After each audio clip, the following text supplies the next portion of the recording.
Dans ce temps, Alpha Mamadou, ce sont les candidats aux différents examens qui sont en train de souffrir, en tout cas au BEPC et à l'examen d'entrée en 7e année.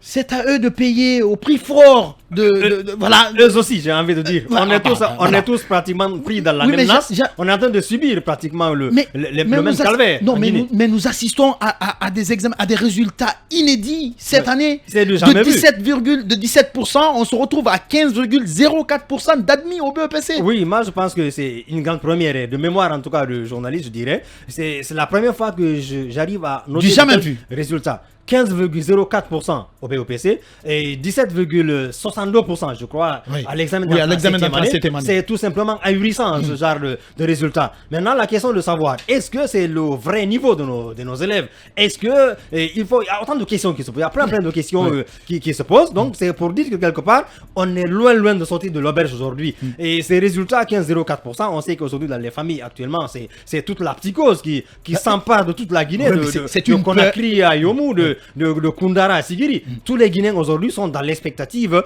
et on attend de voir peut-être demain les résultats qui seront publiés. Beaucoup d'écoles vont se retrouver dans la situation de l'examen d'entrée en 7e année où il va y avoir 0 admis dans certaines sous-préfectures et même dans certaines préfectures. Donc c'est à craindre. Est-ce que c'est le niveau tant recherché? Je ne crois pas. Donc notre école aujourd'hui a envie d'être... On a besoin aujourd'hui de qualifier notre système éducatif et les résultats vraiment c'est des résultats, c'est déshonorant, je veux dire. Ce n'est vraiment pas du tout bon et là il faut revoir. Est-ce que c'est l'enseignant? Qu'est-ce qu'il faut revoir? Il faut revoir tout le système. Moi je pense qu'il y a un problème structurel qui est là. Donc vous rejoignez aujourd'hui ceux qui disent vivement aux états généraux de l'éducation en Guinée. Je pense qu'il faut passer par là. Parce que au regard un peu de la prestation de beaucoup de nos enseignants dans les écoles, il faut dire qu'ils ne sont pas tous mauvais, mais majoritairement quand tu prends les enseignants, que ce soit à l'école élémentaire ou au collège, il y a plein de gens, on sait de quelle manière ils sont retrouvés enseignants. Aujourd'hui, ils sont enseignants parce qu'ils n'ont pas trouvé une autre issue dans la vie. Or, on ne devrait pas venir dans l'enseignement de cette façon-là. Ailleurs, dans les pays sérieux, c'est les meilleurs qu'on oriente vers l'éducation, vers l'enseignement. Mais aujourd'hui, dans notre pays, il y a des gens qui n'ont pas trouvé du boulot. Ils disent qu'en attendant de trouver autre chose, voilà, je vais aller enseigner. Et on connaît un peu leur niveau. Quand on voit certains maîtres de l'école primaire, des instituteurs, quand on voit certains professeurs du collège, on regarde un peu de leurs prestations. J'avoue que c'est assez décevant. Si eux-mêmes, les formateurs, n'ont pas au niveau, comment voulez-vous que nos enfants eux-mêmes aient le niveau requis?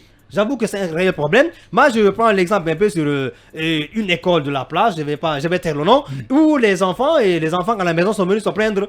Et parce que quelquefois, nous, on est amenés à revoir les cas de nos enfants, à corriger, à rectifier. Oui. Mais c'est la dame de la deuxième année qui va dire N2, 3D. Elle ne sait même pas dire N2, 3. Ce qui est grave. Vous comprenez? C'est juste qu'un exemple. C'est une goutte d'eau dans l'océan. Et même les enfants savent qu'on dit 2, on ne dit pas D. Mais si vous permettez. C'est pour dire que le problème, il est réel. Il faut s'attaquer à la racine du problème pour pouvoir s'en sortir. En attendant de s'attaquer à la racine du problème, je rappelle ces chiffres. Cette année, il y a au BEPC, il y a 171 935 candidats qui étaient inscrits, soit 74 627 filles, pour un total ayant composé de 159 169 candidats. Pour un taux admis, ce qui est grave, figurez-vous, mesdames et messieurs, 23 939 admis cette année, soit 10 453 filles et un taux de 15,04%, même pas 40, 15,04%, Emmanuel. Est-ce que, justement, la question que je posais, est-ce que la refondation de l'État, tant promis par les nouvelles autorités guinéennes, est en train de passer par l'éducation? Peut-être qu'elle devait même commencer par là. Et qui sait si elles n'ont pas commencé? Oui, justement. Quand vous dites est-ce que ça devait passer par là, je dis elle devait commencer par là. L'éducation. Donc vous êtes d'accord avec ces chiffres? On le dit souvent, dans vos éducations, vous êtes d'accord avec ces chiffres? Je pense qu'il faut féliciter Guillaume Awing et toute son équipe. Oui. Moi, je salue ce travail. Je salue les examens de cette année. Emmanuel. Et je le dis, oui, c'est mon point de vue. Oui, mais je ne suis pas contre. Justement, laissez-moi l'exprimer. C'est mon point de vue. Mais nous assistons à une histoire inédite dans ce pays. Justement, je pense que c'est ce cataclysme-là qui va nous faire prendre conscience de la léthargie de notre système éducatif. On a eu affaire toutes ces années à des ministres, je vais dire, accommodants. Parfois, vous avez des résultats qui sont faits, des résultats des examens.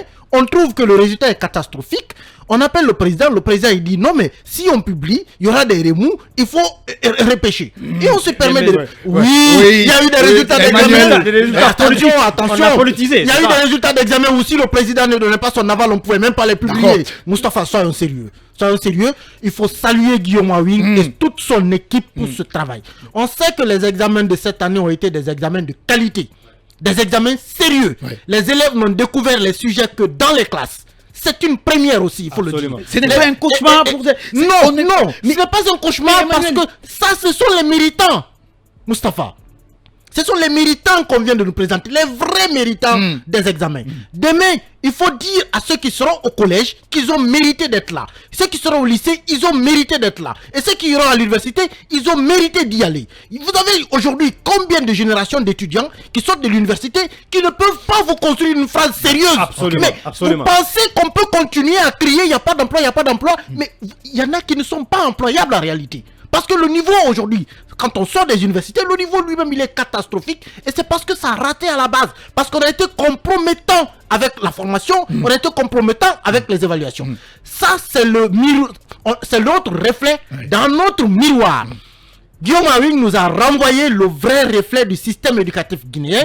Et je pense que ce n'est pas une catastrophe. Que le niveau de l'élève guinéen, on est en train de voir. C'est le niveau du système. L'a dit tout à l'heure. C'est le niveau du système éducatif qu'on a.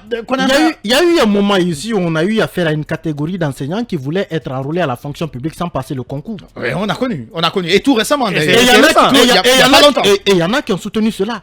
Alors qu'on sait, ne vient pas à l'enseignement qui le veut.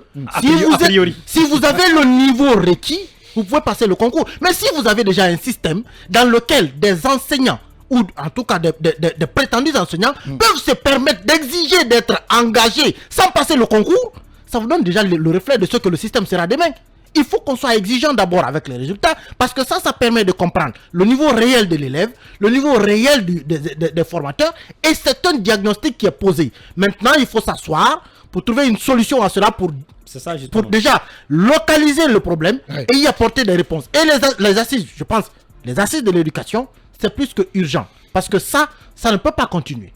Oui, peut-être pour rajouter, il faut dire que les résultats en général, si on voit même au niveau des évaluations de premier semestre et deuxième semestre dans les écoles, c'est presque les mêmes résultats qu'on obtient dans les écoles de façon générale. Au public ou au privé, le pourcentage d'admis est toujours petit, il est toujours faible. Mais il y en a quelquefois, on gonfle leurs notes pour les envoyer aux examens. Ça, on a connu. Ça arrive, c'est souvent arrivé. Donc si on a de tels résultats, moi je pense que, comme l'a dit Emmanuel, on peut s'en féliciter, mais ça prouve encore une fois le système déliquescent dans lequel nous sommes, en tout cas au niveau du secteur éducatif, et qui mérite par conséquent un remède de cheval pour pouvoir s'en sortir. Ce qui est sûr, en tout cas, moi je pense que c'est comme si Guillaume Awing est comme un médecin qui vient de vous dire, si vous avez, de quoi nous souffrons, si vous avez le sida, les autres vous disaient avant vous avez le palu. Là, il vient d'avoir le courage de vous dire le vrai problème dont vous souffrez. Donc, il a eu le courage de faire le vrai diagnostic et de poser le vrai problème. Maintenant, il faut trouver le remède. C'est cela la vérité. En attendant de trouver le remède, nous donnons la parole à notre invité dans À bâton rompu.